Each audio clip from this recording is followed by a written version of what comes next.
We got Dave here, just cruising up to the rock store to get some breakfast this morning, and I wanted to talk about the 701 in this video.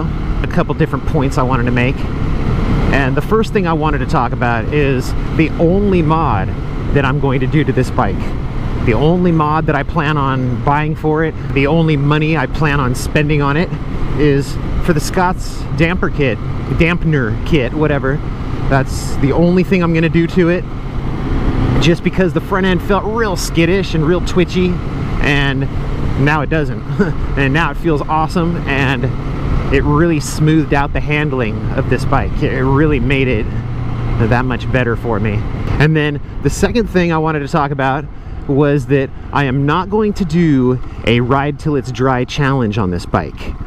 And I figure it's probably like mile-wise, you know, like on a tank, the range that I'm getting, I figure it's probably the same as the Duke 690, if not a little bit better, because it is the new improved engine, so it probably gets a little bit better gas mileage.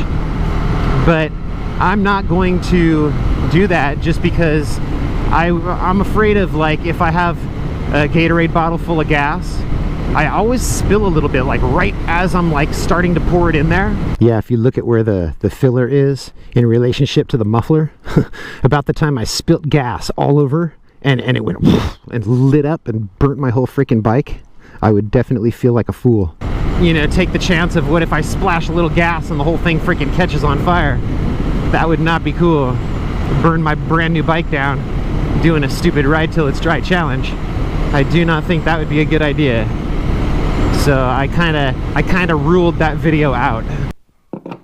All right, I just wanted to add this to this video because I just fueled my bike up after my rock store run. It was 67 miles that I went exactly, and I just finished filling it up, and it's right at the 4-gallon mark. So it used exactly a gallon to go freaking almost 70 miles. The last thing in this video is I just wanted to compare this to the RC8 that I just recently traded for this. And I didn't want to do the trade because I was afraid that I would regret getting rid of the RC8. It's not that I didn't want to get rid of the RC8, and I actually did. But at the same time, I didn't want to because I was afraid, you know, maybe in the future on down the line, I'm gonna be like, damn, why did I do that? You know, that was a stupid thing to do. I should have just kept that bike, or what, you know, like I didn't want to regret that decision. So I was kind of like putting it off because of that reason. But now that I've traded it and I've been riding this bike, I've got maybe, I don't know, like 200 or 300 miles on this bike now. And dude, I'm having a blast with this thing.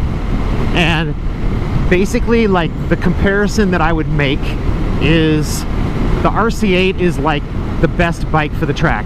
If I was at the track and I could pick any bike, I'd be like, oh, give me an RC8. That's the bike that I want to ride at the track today, you know, doing my track day. And if I made the same decision for the street, I think I would pick a bike like this. This, in my opinion, is like the ultimate street machine. You know, it's almost like the RC8, its fun range is between like 100 and 150. All right, and which is perfect for when you're at the track. You know, you're doing like 120, 130, 140, and it's perfect at that speed, in that range.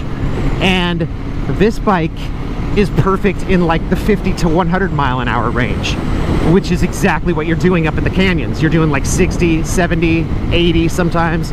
You know, I'm not the type of person who's doing a $110, $120 going through the canyon where it's like a 45 mile an hour speed limit. No, I mean, it's crazy enough for me just to be doing 60 or 70. You know, like the ticket that I would get if I came around a turn doing 70 in a 45 mile an hour limit, you know, that the ticket I would get would be very bad. It would be very bad, and I could even lose my license for doing that. So I don't think that a bike like the RC8 has any purpose in the canyons, you know, in the areas that I ride, especially since I'm only doing like one track day like every other year. You know, if you think about it that way. You know, I've been riding for 6 years and I've only done 3 track days. So not really the type of thing that I'm doing all the time. But it's like the RC8 is to the track what this is to the street. And the RC8,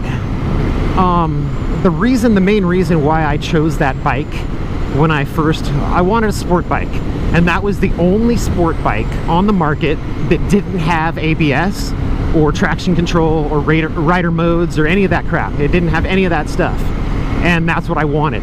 I just wanted to learn how to be smooth, you know, like with the throttle and the clutch and the brakes and everything, and just like become a very smooth rider with a monster horsepower violent bike. And I figured if I could master that bike with no aids at all, that it would really help me, you know, really help my feel, you know, my whole the feel of the bike, you know. It helped me develop my skills, which it did. I truly feel like it did.